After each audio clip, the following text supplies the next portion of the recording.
eo am'izay taranja volleyball izay ihany dia nandeha niatrika fiofanana avolenta amin'ny taranja volley maneran-tany ny voalohany ka hatramin'ny fahavalon'ny volana aogositra teo tany Turquie. Io Honoré Razafindratovy mpanazatra ny ekipan'ny GNVB na ny Gendarmerie-Pyrénéenne taranja volleyball efa tonga eto an-tanindrazana tenany amin'izao fotoana izao mitantara ny fizotran'ny fiofanana anatrehany tany Turquie nisy ny resadresaka ny fanaovana taminy atombotsoa izy nahazoana an'izany fiofanana avolenta eo amin'ny sehatry ny volleyball maneran-tany izany. Ny mety teto moa zany fa hoe teo ihany angambany fa ny hoe ny nandeha tany Tunisie zany nanao examen niveau 3 zany hoe nanao cours-na niveau 3 zany zany hoe volleyball de haut niveau zany filazana azy ho an'ireo tale technique nationale ho an'ny équipe mpitatana ny équipe Pyrénéenne ho an'ireo mpitatana club professionnel zany le zavatra natao tany. Ny tombotsoa moa zany de hoe zavatra be da be no azy zany misy efa hita ihany fa ny fanavaozana le surtout zany le langage technique sy le hoe le fomba fitatanana ny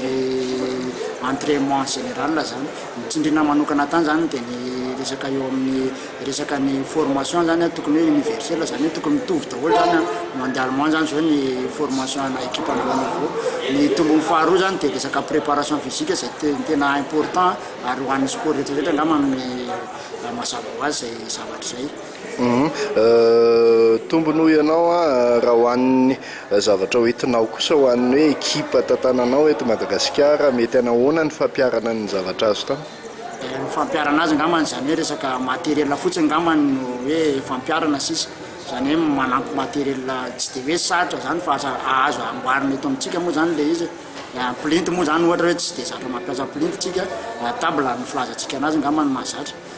Ny faharoa koa zany de ny resaka hoe salle de musculation koa zany mety hoe tsy mbola ananatsika zany hoe micompte ngeda be eo anatin'ny préparation zany ny resaka musculation zany hoe avant préparation championnat mandritra ny championnat aoriana ny championnat mandritra ny repos zany na ny hoe vacances na trêve ny hoe ny hoentiko hoan'ny club tsy hoe hoan'ny club ko ihany zay misy anangambany no eritreretako anazy fa hoan'ny volleyball malagasy